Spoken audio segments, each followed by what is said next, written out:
back, everyone. We're back again doing another, it's not really another video because I haven't really done one of these before, but in the last video on Friday, I believe it was, yeah, Friday, I said I was going to kind of do a review of my DD character I'm running in my current campaign, and this is, I'm going to show you now, you guys can see it here now, the character, but he's a bit different than your typical, it's Elder Scrolls setting based on loosely on 5e. I'll put a link into where we are getting our source material from to run. Basically, it's basically the classes and races are mixed up and changed slightly, but pretty much based on all of 5e's basics, how it works, like attack, disadvantage, this, that, and the other. I'll show it to you in a second, and I'll put a link to it where you can find it. That popped up. But yeah, so this is my class, or my character. His name is Cass. I originally named this guy because I watch Supernatural. I haven't told anyone this, but I'll tell you guys. But it's a change of, like, in Supernatural there's a character called Castiel, and everyone calls him Cass. So I decided, I'll name my guy Cass, but it'd be weird to go C-A-S, so I was like, I'll do K-A-S-S. That looks cool. And one of the other characters in my campaign, he decided to call his he's a full orc barbarian Feta. And unbeknownst to me, that in the last game we did, which was last Sunday, that apparently Cass is pretty much in most languages, when you translate it to English, is cheese. So now we're the cheese bros. So that's I tried to, some of my first games that I did, I came up with stupid names. I was like, oh, this one's gonna be good, it's gonna be original, it's not gonna mean anything, it'll mean something to me, and apparently now it means fucking cheese. So it's a cheesy name in every sense of the word.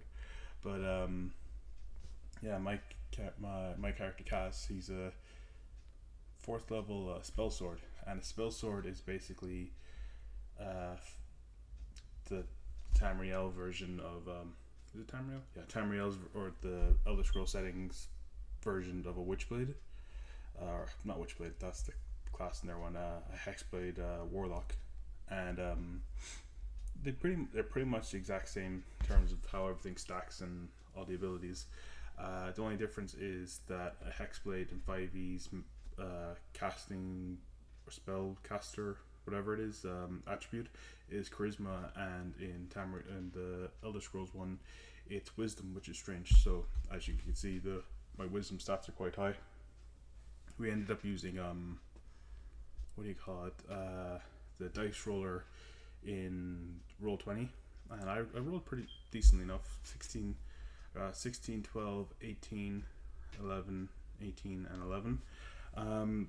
Yeah, so I decided that since he's going to be a Hexblade, obviously I had to put one of my highest stats into wisdom, so I gave him 18 wisdom, and he's going to be a fighter as well, so I decided to give him 16 strength. And I realized that I could put +1 in his dex, but he's going to end up being a bit of he's not going to have a crazy high armor class, and so I ended up putting 18 into Constitution. So I want to make him he's as beefy as possible, but he's probably eventually going to have to upgrade his armor and stuff, or get improvements to his dex to eventually knock up his AC. And I also have the reaction spell Shields, which will add on +5 to his AC for a round, just to avoid being hit in some cases, but still 14 is not too bad. And he has 39 HP, which is not bad at level 4, considering he's a spellcaster. But yeah, and the saving throws for one of the spell swords is Wisdom and Constitution, which also gave me the idea that my guy's probably going to be having concentration spells like Zip Hex Up or Booming Blade. I think that's the one, or it might be Thunderous Blade. I can't remember what it is, but they're concentration spells, and considering my guy has low AC, he's going to get hit a lot. So I decided I'll put it into my con or boost up my con, and I'll have a bonus to it. So basically, if I ever get hit, I'm gonna have a good chance of keeping the concentration spells up, which really hasn't come up that often. And whenever I get hit, I tend to get like crits and stuff against me, which is ridiculous. I'll go into it in a bit more, but yeah, he's doing pretty well.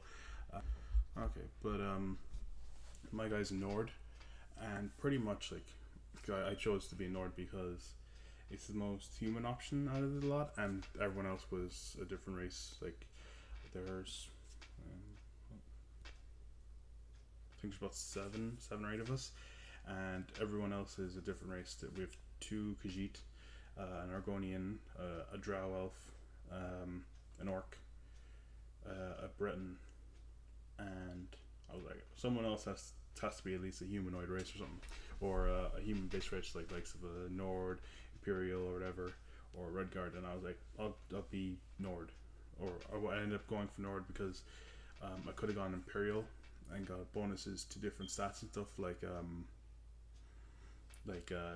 my wisdom and stuff, but Nord seemed the best in terms of combat efficiency, and some of his attributes that would be really handy because my guy would need to be a little bit beefy because like he has good stats for slinging spells and taking hits, but he needs stuff in case he goes down because he can go down pretty quick if he keeps getting hit hard, which he always seems to receive. But yeah, I'll go through some of the class features.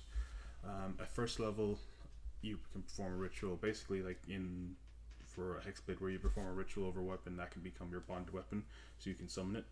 Of course, for an hour, this weapon must be within your reach.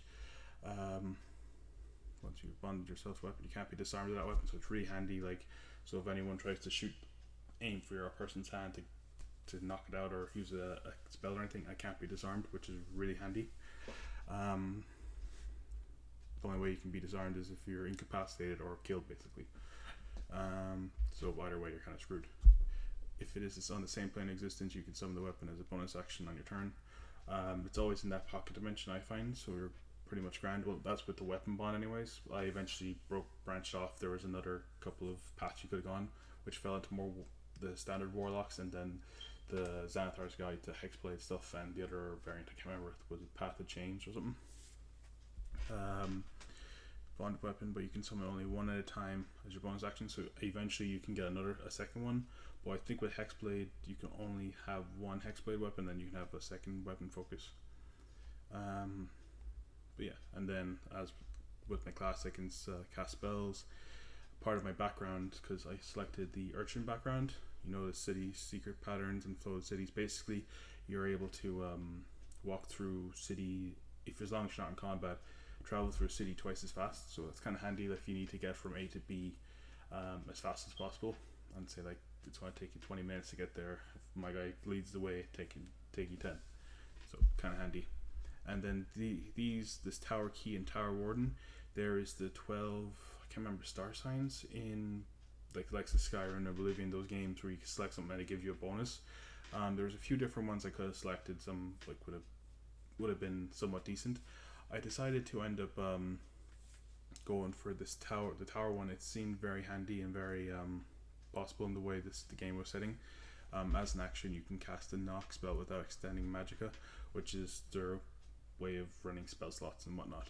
And once you use this ability, you can't use it again until next on. Me and the DM decided that since you got two abilities, basically, if you use Tower Key one day, you can't use Tower Warden in the same day, so it's one or the other. Basically, because they're quite powerful. Well, not powerful, but it basically some of the other abilities they only get one option, so basically they can use it once per day or once per short rest or whatever. But with this one, you get two, so it's kind of annoying. Tower Warden, as reaction, when you are targeted by an attack, you can reflect some or all the damage back to the attacker. The damage you can reflect equals 1d6. The power increases by 1d6 when you reach 5th, 11th, 3, and 17th level. Once you use this ability, you can't use it again until next on. So yeah, if I get hit, I don't know.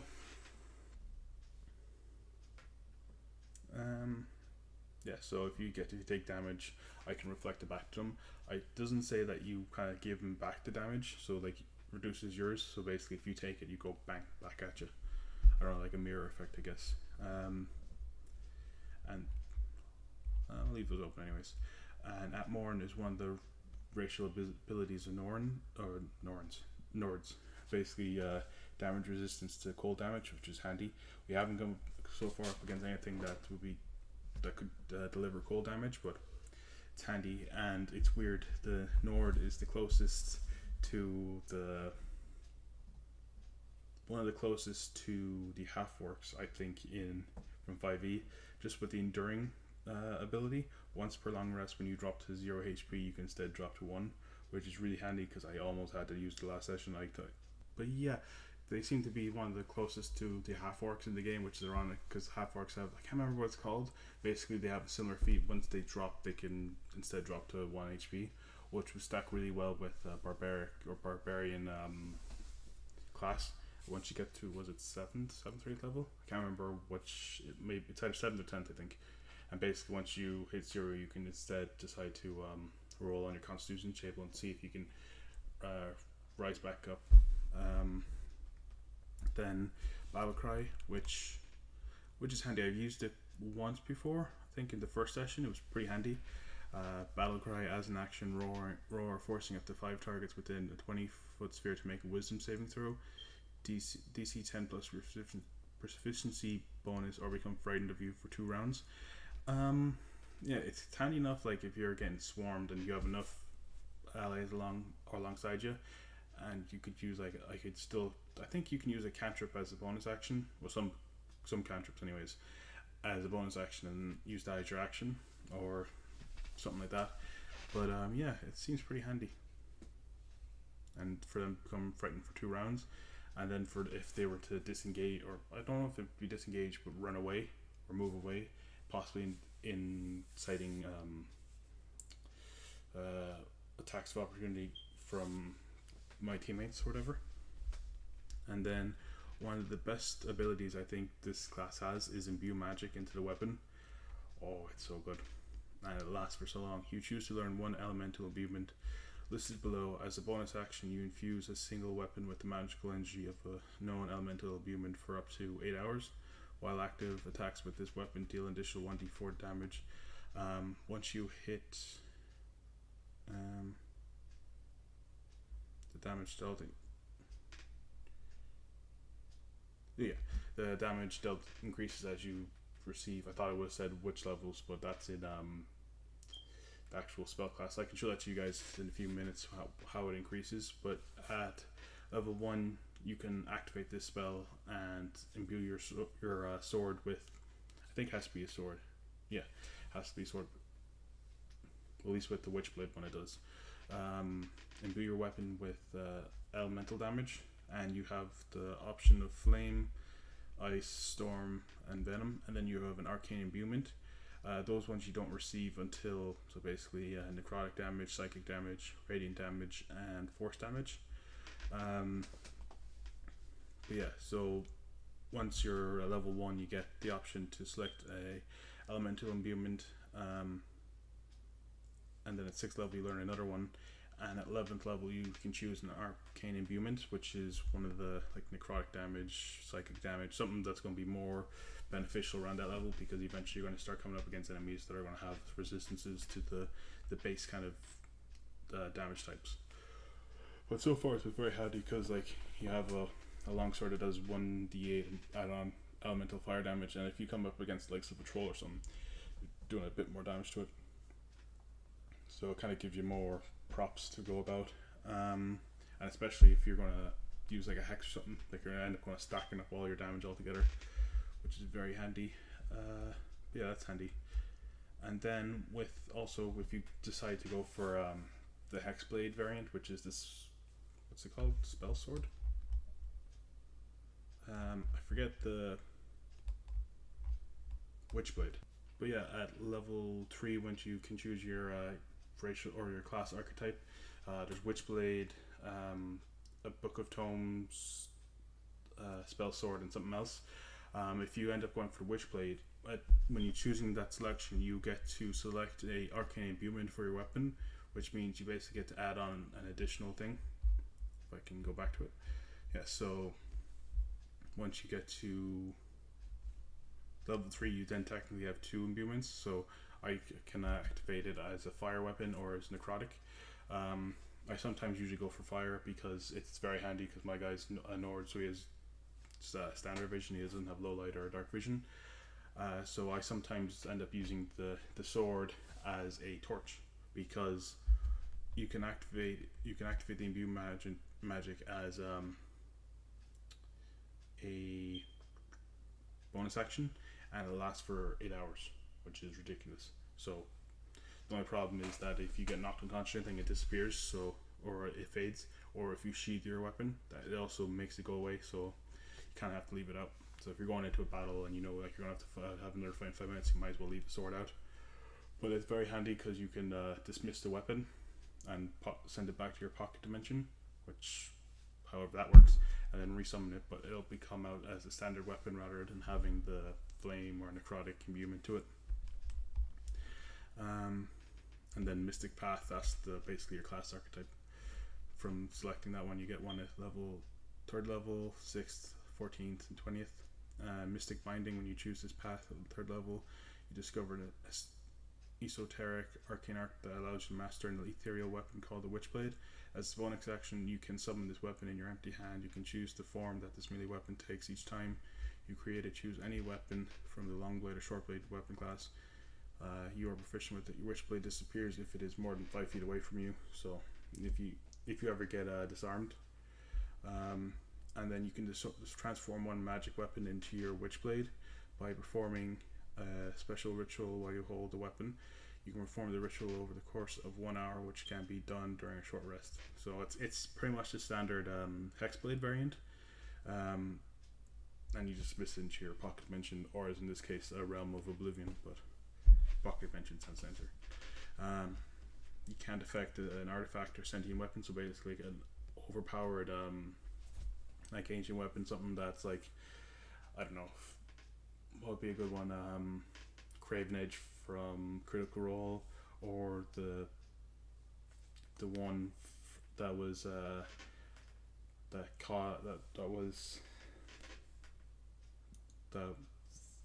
sentient one that Vecna was vulnerable to. I can't remember which one it was, but so yeah.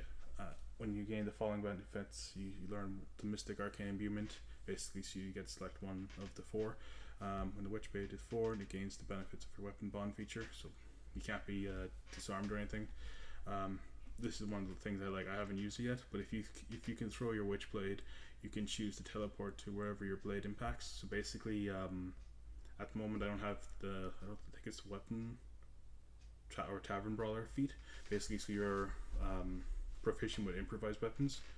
So basically, when you throw it, I think the best way to get the best effect out of this thing is to imbue your weapon with a damage type, or imbuement, so like fire, necrotic, whatever, and then end up throwing the weapon, because you're going to end up having a thrown weapon, and you're going to be, so like if you throw your sword or whatever, it's not a weapon you're proficient with throwing, so it's going to be an improvised thrown weapon, so you're going to end up using your dex modifier as your roll, because you're not going to be proficient, so you're not going to get the proficiency bonus. In my case, it'll be a +1 to any roll, and then the weapon would deal 1d4 because it's a thrown weapon, but also take the fire or necrotic or whatever arcane movement you imbue into it, which is handy. And then it can go 20 feet in your first range, and then up to I think 60 in your disadvantage range. I haven't used it yet, but it would be pretty handy. I don't feel like it'd be very beneficial as of yet, because my trying to remember what it's called. I'm so good at talking at these things. My dex modifier is still quite low, or until I become proficient with it, so then you get like a +3 or something, and then maybe the weapon will deal its full damage. But at the moment I haven't used it. Possibly I could end up getting maybe like a dagger or something, and then using that to throw. I think that's like 1d4, and I could add my weapon damage to it, and then whatever else I need to. It's also handy that the weapon is treated as magical for overcoming resistance and immunity to non-magical attacks and damage, so it's very handy. And then at level 4, I decided not to. Oh, excuse me. I decided not to increment one of my ability scores. I know some campaigns like they'll give you an ability score and possibly feat or one or the other. In our case, it was one or the other, and my guy is already pretty proficient with his strength, his con, and his wisdom. I could have added on other ones, and I was looking around at some of them. Some were pretty good, but I ended up going for Spell Sniper because I find that my cantrips are really good for range wise, but like I have currently I have Eldritch Blast and a few others that are long rangers, and with this spell you're able, or with this feat you're able to add on an additional cantrip that requires an attack roll, and you're able basically to select from any spellcasting modifier. So I end up selecting the Firebolt cantrip because it's really handy. It's another 1d10 damage type, but it's fire. So basically, if I want to target, say like a troll or something, but I don't want to get too close, I have the option for blasting it because I don't really have any fire magic from range. I have like electric damage from range, frost from range, force, but no fire. I have the sword's necrotic damage, but you have to get close to something like a troll, and my guy has low AC, and that would not end well. So yeah, and it also, with selecting this feat, it also increases your range to attack, or it doubles it for any spell that you need to roll for. So basically, with the Hexblade, basically it's really handy because pretty much all my cantrips are I have to attack with or roll to attack. So it really increases them. Like the Eldritch Blast and Firebolt are both 120 feet normally, but with the Spell Sniper feat it goes up to 240, which is ridiculous. So that's the minimum range. I don't know if there's a range after the fact, like with like longbows and stuff. I know they have like up to 100 and something feet, and then their next increment range is like up to 300.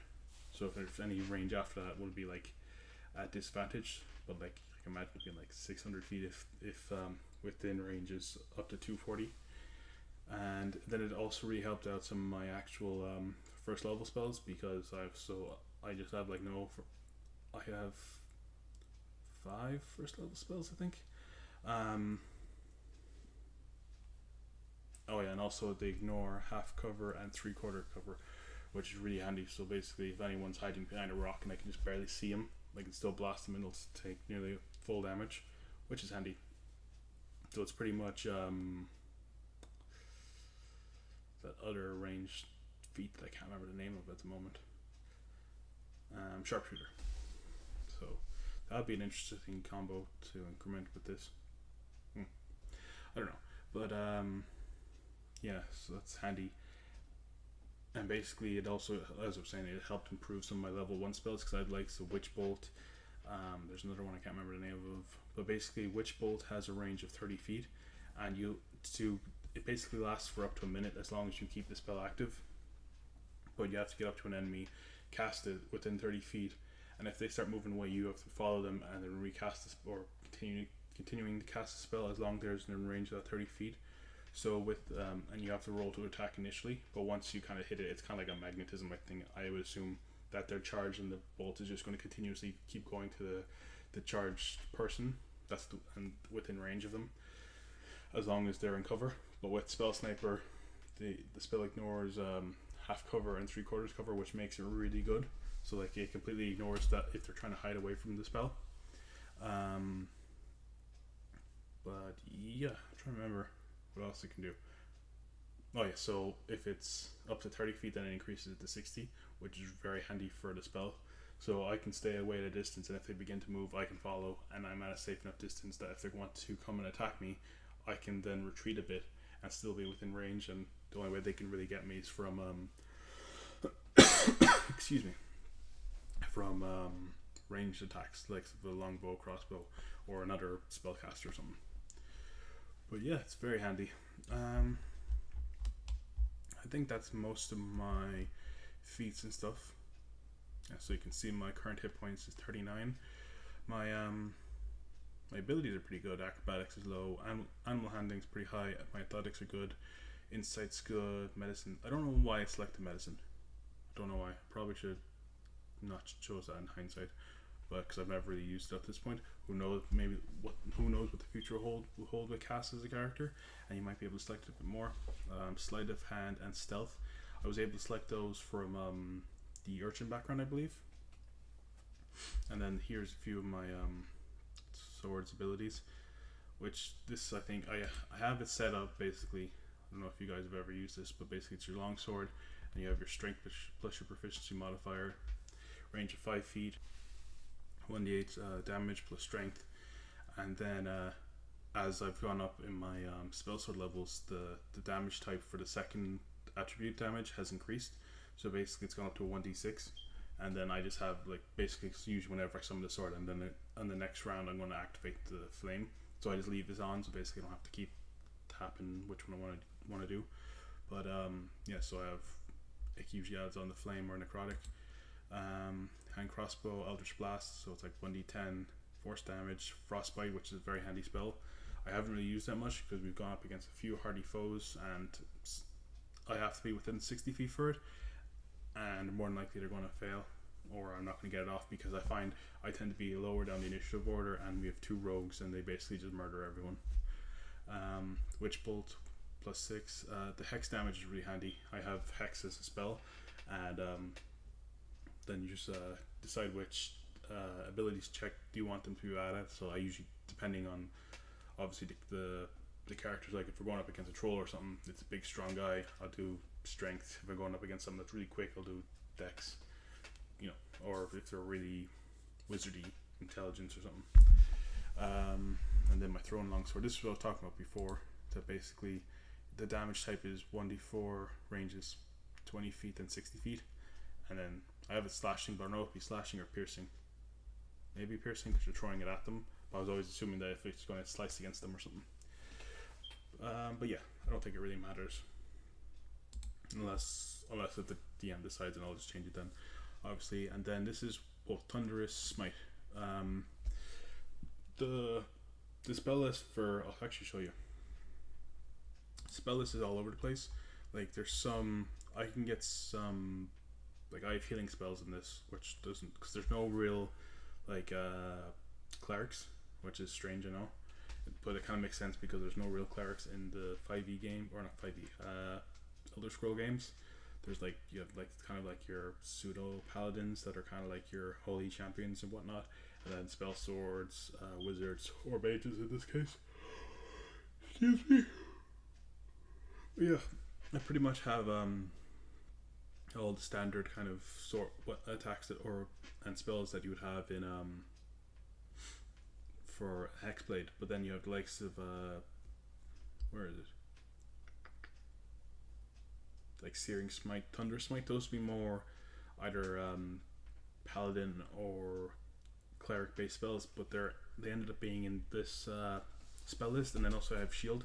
I'm not sure if Shield is originally a spell or a hex or a Hexblade available spell, but it seems to be in this one. But yeah, this is the spell sword one. I'll put a link to this in the below, so where you can find out and download yourselves if you guys end up wanting playing it. It seems pretty good so far. But yeah, this is you don't know many magic spells. I won't get any second level spells, actually next level, and I'll go through how Magicka works as well. That's a bit different, because the way they run it is that you have a certain amount of pool of Magicka. So like in my case I have 10 Magicka to use, and each spell is worth a certain amount. Like I think first level spells are worth 2. Yeah. First level spells worth 2 Magicka each. So in the first level 1 I could only cast 1 spell. Level 2 I could cast 2 spells. At level 3 I could cast 2 spells because I have 5 Magicka. I have no idea why they made it 5. Like it should have been like I only know first level spells. It should have been 4, kept it at 4 or made it 6 or something, because it made no sense. Because it's like, oh, here's 5, you have leftover Magicka, but you can't cast any spells. Do what you do. But which is why I end up choosing that knock spell, because it's level 2 spell, but it doesn't cost any Magicka to use it, so it's kind of handy in that regard. Close this, and I'll get back to cast character. Yes, Thunderous Smite. Basically, this would be one of the concentration spells.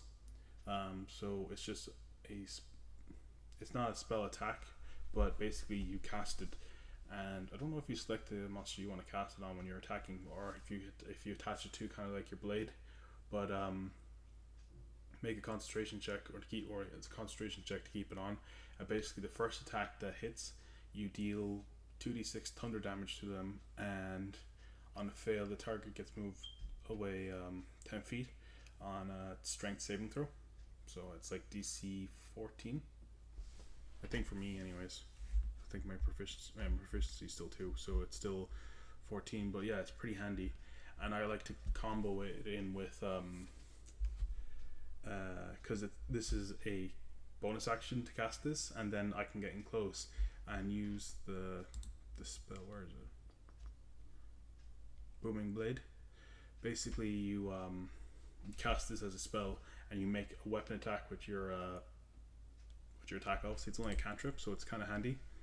But you basically attack them, and it deals 1d8 thunder damage when the character moves. And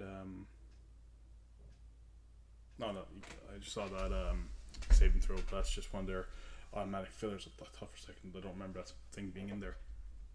But yeah, once I misread this in my last session. I thought once the character moves that you deal 1d8 thunder damage, but it has to be when the monster chooses to move. So I was ended up making this into a wombo combo that if that spell went off and they failed the strength save, they would get pushed away and then dealt another 1d8. But it ended up being that they'll move away and then they have to walk forward, so they take damage anyways in most cases. But yeah, so it's a pretty good combo, and then that still stacks with the long swords if you have the weapons imbue magic enabled or imbued. So you're going to be doing like 1d8 damage from the longsword, 1d6 in my case currently at level 4 from the imbue magic, then 2d6 from the Thunderous Smite, pushing them away, and then if they decide to move, they get dealt another 1d8, and at next level it becomes so good, they get dealt 1d8. So I think it's thunder damage or something like that on a successful hit, and then if they move after the fact, they take another 2d8 damage. So I can't wait till they get to level 5. it's gonna be such a combo, and I'm unfortunately gonna spam it a lot, I think, because it's so good. But I usually keep a couple spells just in case if I need them. So like I usually keep a couple of spell slots free for if I need a shield or anything. And if, like in the last session, Jesus Christ, we ended up fighting 3 Minotaurs, and I decided I'm going to help out the barbarian. I'm going to get on the opposite side of him, and I'm going to give us both advantage, which would be really handy because then he would be able to avoid using a reckless attack and wouldn't suffer the penalty of it. And also we both have advantage on our attacks, which would make us more likely to hit it. It had low AC anyways, but it'd be greater if we could get something like a crit or something on it. But yeah, so I ended up sneaking around, getting behind it, and then on its turns around, it had 2 attacks. It could use a great sword and then a gore attack, which is basically like when it goes on its hind legs and fucking charges at you with its horns up. And then after, if it gores you successfully, it can deal another attack. And apparently it has like some sort of almost like a pseudo, I don't know if the DM kind of customized them a bit. If it had like a barbaric kind of attack, if it was able to add on extra damage or something, or if it was Great Weapon Master, I can't remember. But it ended up critting on its attack, and like I think the monster manual, they're like 3 CR3 or something. It's like a party of 4 at level 3 can take on one of these guys. We're a party of 7 at level 4, so we took on 3 of them, which probably adds up about right. But yeah, one round from one attack he dealt me, and we have a bard in our group, and he ended up doing one of, I can't remember if it was Mantle of Protection or something like that, or I can't remember what it was, Mantle of something, but basically it allowed us to move 30 feet free without opportunity attacks, and it gave us like a +5 temporary hit bonus. So my guy has 39 HP, and it dealt like, I think it was 36. So yeah, because I went down to 8 HP on one attack, and then the second one, thank God it failed, because apparently it had advantage. Because it can attack recklessly. That's what it was. So I ended up critting, and then the next attack, when you do reckless attack, it carries over for the entire turn. So every attack after the fact,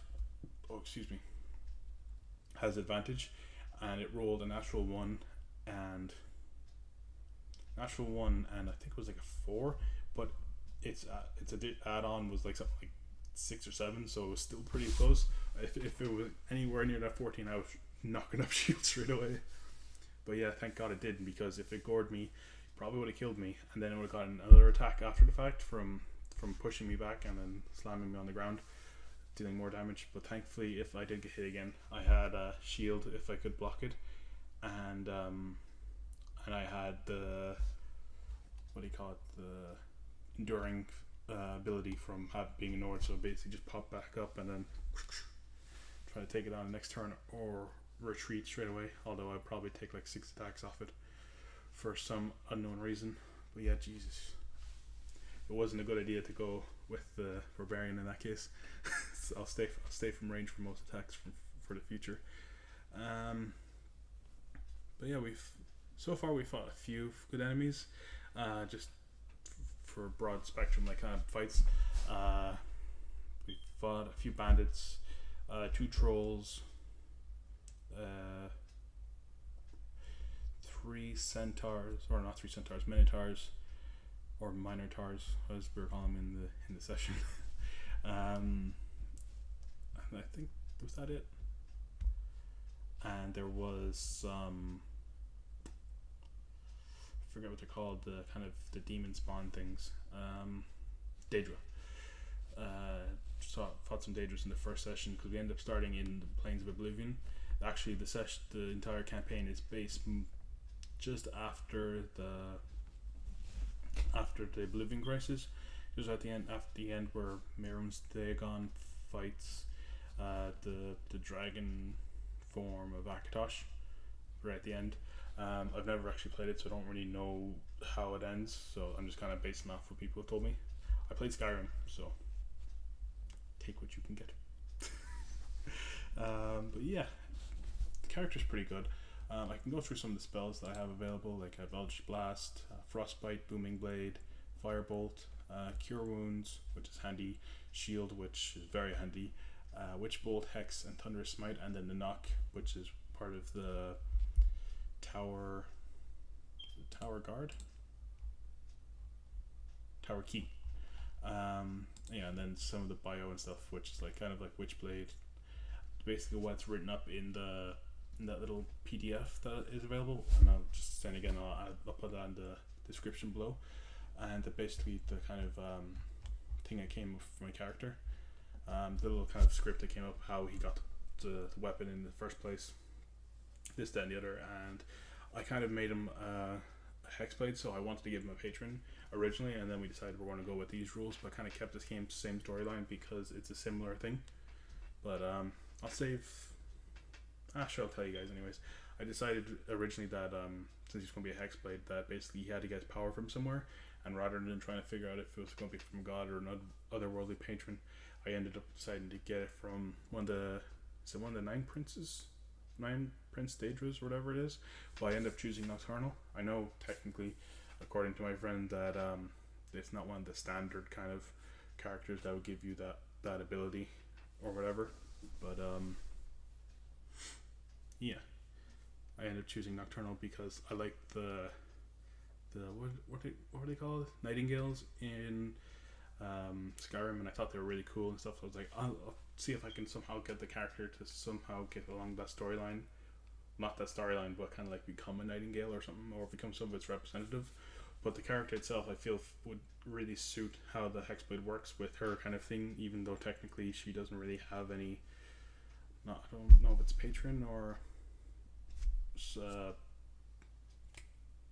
what is when you have, I don't know, lackey or whatever, which is pretty much what a person with the power the hexblade gets, because they're kind of just imbuing them with power, and eventually they're going to ask you to do something that's going to be fucking really cost worthy. And we had to pick a photo, so I know some people are going to laugh at this, but I decided, you know what? Where is it actually? Oh, it's up here, bio and information. I ended up just randomly choosing a photo off the internet, and I decided, you know what? I can imagine Alistair looking like my guy.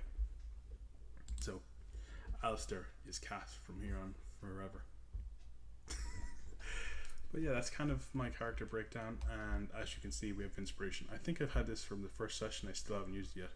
I'm going to save it for something really big. But yeah, that's pretty much the character. I don't think there's anything else. I could go through like the stuff he has, but it's pretty much your standard stuff. And like a Let's Read Song, History of Lockpicking, and Darkest Darkness, they're just books. I decided to buy them, see if there would be anything like in Skyrim when you read it and you get a level bonus or something. But yeah, he was just saying there were just kind of, I actually got he gave me the links to the DM gave me the links to the actual books reading thing. So as we were in game, I just opened up the tab and I was reading through the book. Not too bad actually. But yeah, thanks everyone for watching. I'll probably end it there.